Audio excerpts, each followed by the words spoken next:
So it's time to start practicing, and I got in the mail my new Matrix.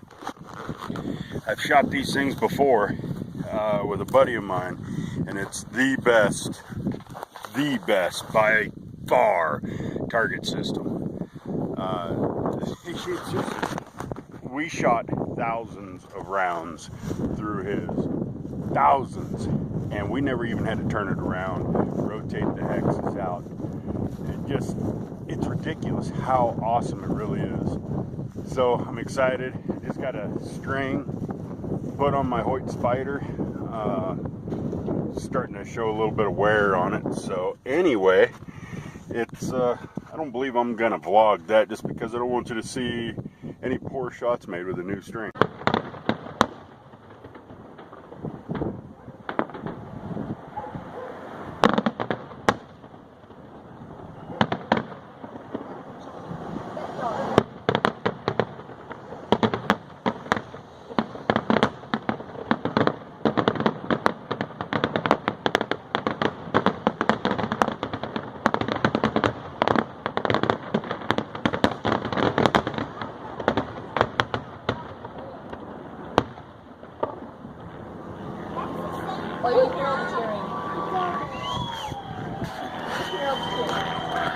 Good morning or afternoon, guys. I think it's probably 11:30, so still morning.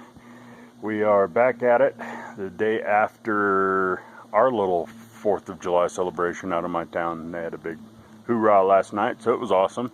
Fireworks didn't get canceled, so that's a humongous thing. Seeing how this whole state is burning down right now. Smoke is bad out here today. You can smell it. It's like hanging out at the campfire. Luckily, it's not burning my area quite yet, but it's I think there's 10 active fires. Pretty much all of them are 0% contained. It's bad out here this year. It's been years since we've seen it this dry. But we made it in here, and I've got another cuddy back set up. This is the area that we've been wanting to get to all spring long, where I normally find all the elk sheds. And it's where my #1 area is. I'm going to take my buddy in this year and see if we can get him a big old 330 plus kind of bull. So I'm excited about finally getting back here. I don't know if I'm going to really be able to get in as deep as I'm wanting to, but at least I can get some of these cuddy backs up and start sniffing around, see what we see. I just wanted to throw at you how I like to set up a cuddy back or any game camera. You can see it right there. So I like to set them up at my waist high, not too high where you'll go right over the top of smaller deer. So I've even had it miss elk, but you'll go right over the top of animals. You'll miss coyotes, bobcats, mountain lions, bears, does, and unless I've used to have in the beginning a lot of just antlers as it went by, no comparison to head size or anything. So I always try to make it at my waist in the shade and pointing towards a trail, but at a quartering angle. I don't want it at a 90 degree to the trail, because then you'll just get a side-by pick of an animal. Sometimes if he's moving quick, it'll be a blurry pick. So I want it quartering. I want it to catch him as he's kind of coming up. I can tell width of an animal and a lot more about him. And then the same going away. I just like it that way. Also, you'll notice it's a green tree. It's solid. It's not going to shake in the wind a lot as you would typically.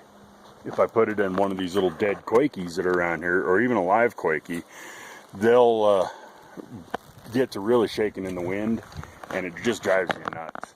Plus, you want to make sure the path is clear, no grass, no little saplings that are just going to trigger it for 5,000 pictures. And what else? Oh, the sun is a big thing. Early in the morning, late in the evening, you'll get it to trigger if it's facing right at the sun. So I always make sure that it's not directly west or directly east. Always like it in the shade, kind of quartering. And right now it's it's 5 yards off of a trail and about 7 to 10 yards from where it'll start to trigger at that quartering trail. So anyway, this is my home. Hopefully I've got another saddle in mind across the valley. that will hump across, and hopefully I can set up a repeater there, and then that'll take me down into the valley that I'm wanting, where there's a series of wallows, and I'll set up a couple more. So we'll see. I'll keep you guys in touch. This also, we called this Mountain Lion Trail, or Mountain Lion Saddle, after last year. My son and I were coming through here, and there was just a light skiff of snow and some big tom tracks coming through here, real fresh, and it just snowed that night, so pretty easy to tell he was just ahead of us. So yeah, you got to name everything when you're out here, and this is Mountain Lion Saddle. All right, we'll catch back with you guys. Look at that. You probably can't tell that easily, but that big flat rock there, which is pretty big and heavy, was sitting right here. Bears flip-flop them around just so they can get under there and eat all the ants and stuff, grubs. But I just thought it was cool. Thought I'd show you guys. We've come across two big piles of scat already. No surprise. I mean, we've kicked a bear out of here in the past. You're in the mountains. It's bear country. That's what you get. But man, this is just awesome. We're walking up a trail now that's just covered up in deer and elk tracks. We got bear scat on it. We got some water down in this little drainage down in here. Good green grass. Of course, the grass doesn't go 40 yards outside of that creek bottom, because I mean it is dry here. But a little area like this might get a bull killed. Everybody, hey you guys! Hey, so it is Independence Day, 7:30 in the morning. Beautiful 4th of July. The smoke from all the fires kind of hanging out lower than us, so we're up here in God's country. This is awesome. We're getting ready to tear out. We're in the same area that we found the hook buck, the acorn buck, the bench of sheds, but we're going to try going higher this year, today. Really hitting the high stuff. I've been staring at the maps, and with as dry as it was this winter and spring, we're not running into the brown elk sheds that I'm thinking ought to be here, so we're going to go even higher. And if nothing else, we'll be scouting for my buddy's first season bull elk tag. So anywho, let's go tear after it. Hopefully we'll check in with a pile of brown sheds. Guys, hey, we have covered some of the most inhospitable terrain. I don't know. We up at the top of this saddle back in here, back in there, it was a 0.58 miles to that. It took us an hour to get up to the top of that thing. And then, it's been most of an hour getting down. All rock slide, ankle busting, terrible, terrible country. But looking on Google Maps, it looked like there was a hidden clearing back up in there. Come to find out, once I get to that glassing spot, it's a hidden rock field. So, I mean, nothing. Very few track anywhere through there, just sporadic deer that are lost. Terrible country. So we've ended up working our way back down the drainage, and we're back into the sign again. And we're trying to decide if we want to go the easy route or back up this hill behind us here.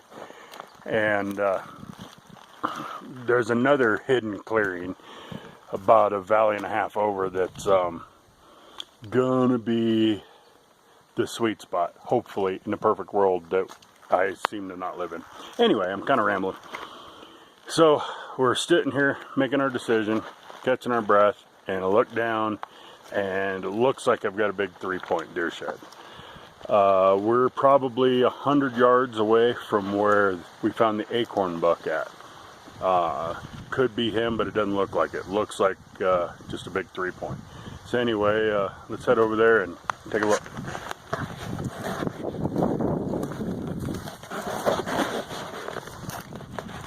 Now that I've got my breath, I won't be breathing as hard, hopefully. And you guys might even get lucky enough to watch me wipe out. It's just blow down from the fire we had years ago. Real rocky country anyway. Landon keeps stepping on rocks. I'm trying to teach him not to break a leg. And in the meanwhile, I'm rolling over rocks. So it's been entertaining. But hopefully we're out of the roughest country. And the good thing with scouting stuff like that is that now I know I'll never have to go back in there again. Anyway, walking up on that 3-point. Looks like a pretty decent one. Not a monster, but it's in good shape.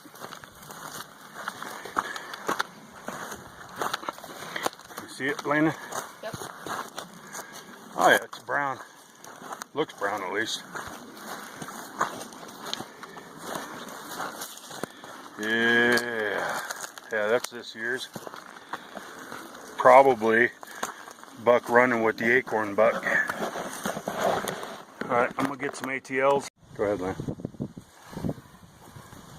So there's that 3-point. Stand up. Here's that 3-point. It's starting to fade pretty good, but it's definitely this year. Brown on one side. Go ahead and flip it around the back side. Let me see the color on the back. There you can see it's still got some good color. Just a nice young 3-point, probably running with the Acorn buck. So, which is telling me I've got 2 more deer sheds right here. So we're gonna start looking pretty intensely here. Now, I just thought it was pretty interesting to show you guys this. Pretty much up here, you can bring your snacks, but there are little things to munch on. Over here, there's a bunch of bright, dark raspberries. They look pretty ripe, like this one right here. It looks pretty nice. Ah! There's one around the corner here. Yeah. That's a daddy eater right there. All right here are berries. Look at this one right here.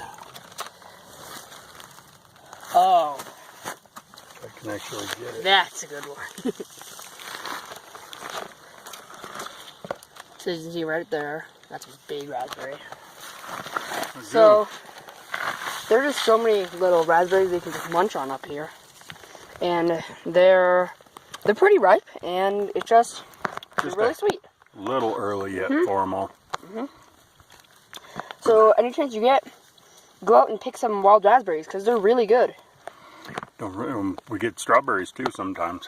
Oh yeah. So we'll check back with you guys in a sec. Looking at that 3-point, he's actually the match to the Acorn buck. I got to wondering about it being so close to him, but yeah, definitely just a 3x4. No eye guards, same mass, same color, 80 yards apart. Definitely the same buck. Darn it, we're hoping we had a couple extras to chase, but at least we matched them up.